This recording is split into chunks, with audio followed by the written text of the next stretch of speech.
ভারতের হিসাবটা কি পাল্টে দিতে পারবেন সাইফ? সাইফ যেভাবে ব্যাট করলো, আমরা আলোচনা করছিলাম এশিয়া কাপের চূড়ান্ত রাউন্ডে তার যোগ্যতা কোনোভাবেই টি-20তে শীর্ষ সারির ওপেনার হওয়ার মতো না। কিন্তু সে যেভাবে হাজির হলো, মনের মধ্যে কোনো দ্বিধা ছিল না, নিজেকে নিয়ে সন্দেহে ভোগেনি। আমার মনে হয় সে খুব ভালো ছিল।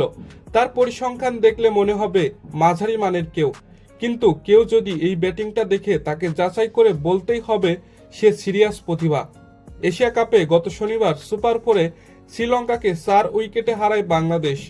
সেই ম্যাচের ভিডিও বিশ্লেষণে সাইফকে নিয়ে কথাগুলো বলেন ভারতের ক্রিকেট বিশ্লেষক আকাশ চোপড়া।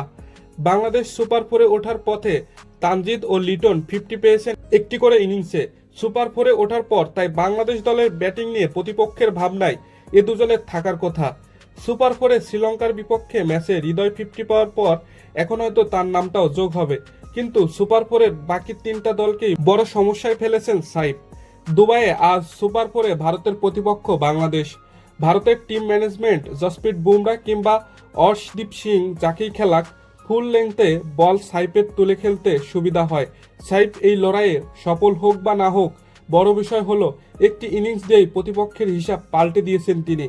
তাতে দলের অন্য ব্যাটসম্যানদের ভালো করার সুযোগটাও কিন্তু বাড়ে।